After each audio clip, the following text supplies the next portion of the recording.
Hello friends, स्वागत है मेरे यूट्यूब चैनल में। आज हम बात करेंगे भारतीय संविधान का एक इम्पोर्टेंट टॉपिक, अधीनस्थ न्यायालय। इससे रिलेटेड मोस्ट इम्पोर्टेंट क्वेश्चन। तो भारत में क्या है कि सबसे ऊपर जो होते हैं न्यायपालिका होता है, जो कि सर्वोच्च न्यायालय होता है, सुप्रीम कोर्ट। उसके बाद जो आते हैं उच्च न्यायालय आता है, जो कि प्रत्येक राज्य में अनिवार्य है, हाई कोर्ट। और इसके बाद होता है अधीनस्थ न्यायालय, जो कि सबऑर्डिनेट कोर्ट होते हैं। तो इनके अंतर्गत बहुत सारे क्या होते हैं कि पार्ट आ जाते हैं, जैसे कि दीवानी न्यायालय है, फौजदारी न्यायालय है और अन्य न्यायालय जिसके इनके अंतर्गत जिला न्यायाधीश, सभी के सभी इसी के अंतर्गत आ जाते हैं। तो आज हम बात करेंगे अधीनस्थ न्यायालय। तो फर्स्ट क्वेश्चन है, जिला न्यायालय का प्रावधान किस अनुच्छेद में दिया गया है? फर्स्ट क्वेश्चन है, जिला न्यायालय का प्रावधान किस अनुच्छेद में दिया गया है? तो इसका राइट आंसर क्या होगा? Option A is right answer. 233 अनुच्छेद 233 या आर्टिकल 233।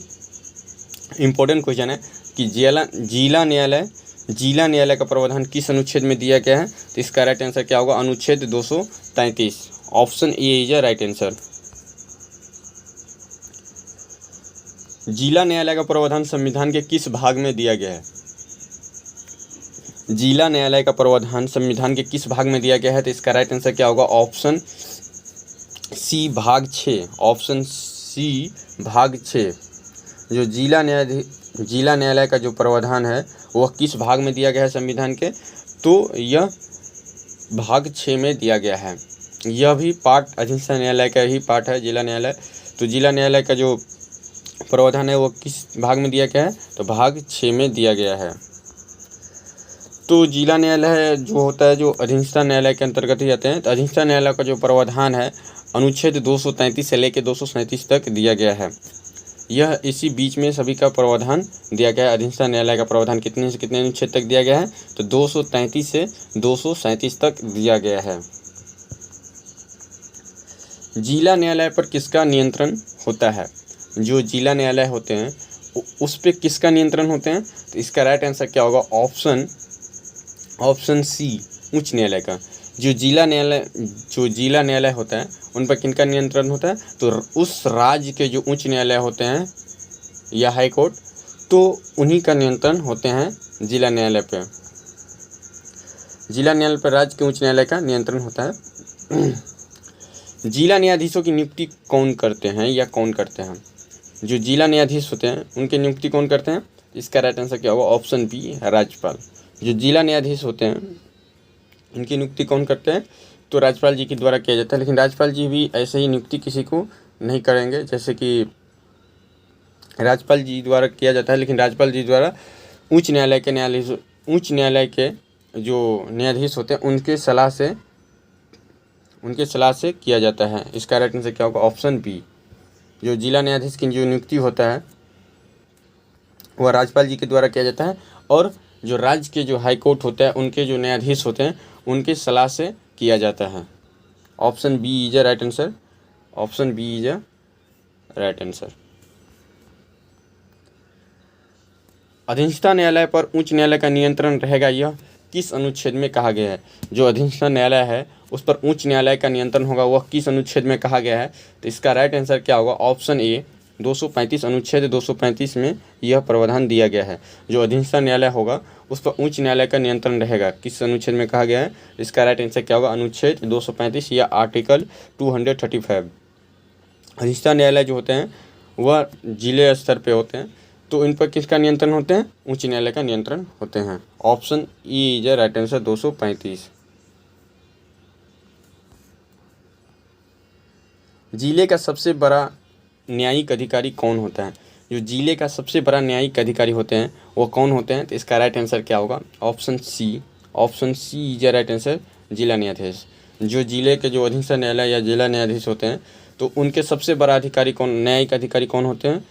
तो जिला न्यायाधीश होते हैं। अगर राज्य की बात करेंगे तो राज्य के जो सबसे बड़े अधिकारी न्यायिक अधिकारी होते हैं तो वो कौन होते हैं? तो हाई कोर्ट के न्यायाधीश होते हैं। Option C is right answer. Option C is right answer. Civil और आपराधिक मामलों में मूल और अपीली क्षेत्राधिकार किसको प्राप्त है? जो सिविल और आपराधिक मामलों में मूल और अपीली क्षेत्राधिकार किसको प्राप्त है? इसका राइट आंसर क्या होगा? ऑप्शन सी, जिला न्यायालय। अगर आप छोटे मोटे जो भी मतलब होते हैं मुद्दा, उनको आप कहाँ ले जाते हैं? जिला न्यायाधीश में ही ले जाते हैं, और जिला न्यायालय में ही ले लिया जाता है।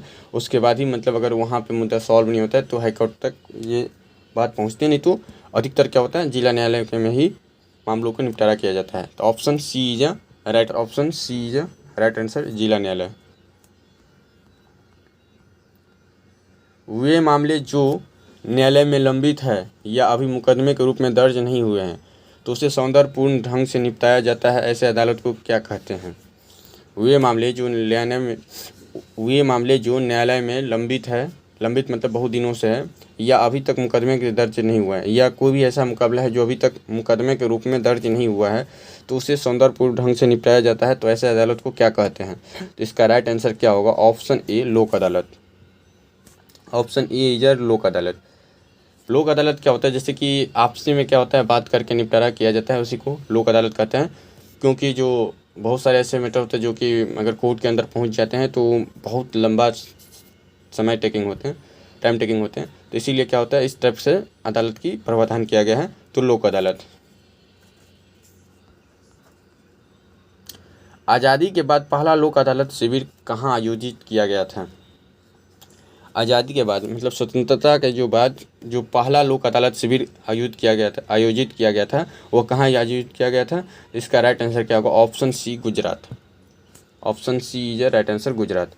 पहला लोक अदालत शिविर कहाँ आयोजित किया गया था? तो गुजरात में किया गया था।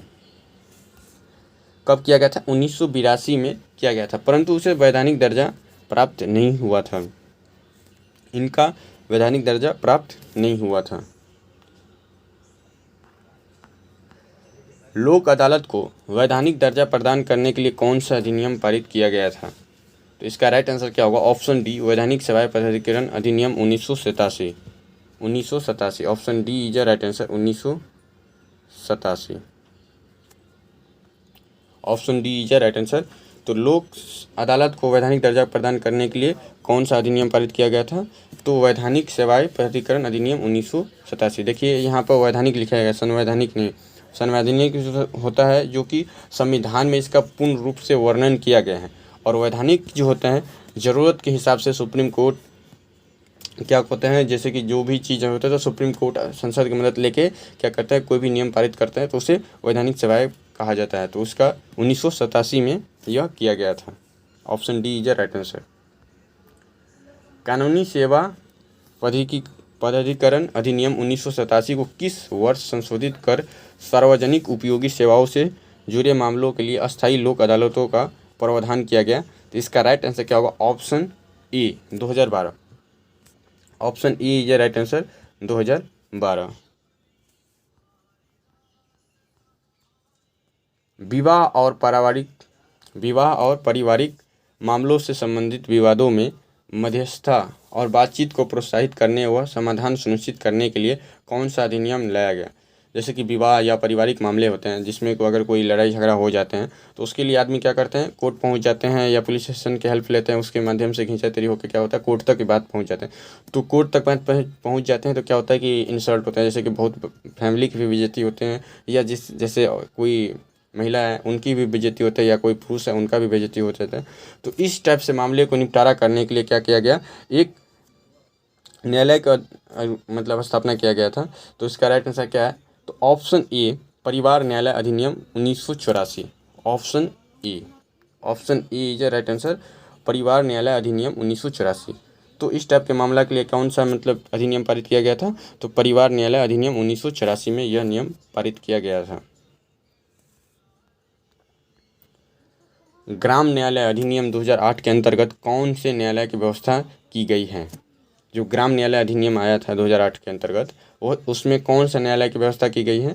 इसका राइट आंसर क्या होगा? ऑप्शन बी, ग्राम अदालत। ऑप्शन जैसे कि नाम से ही पता चलता है, option B is right answer. ग्राम न्यायालय अधिनियम 2008 के अंतर्गत कौन सा न्यायालय की व्यवस्था की गई थी? तो ग्राम अदालत की व्यवस्था की गई थी।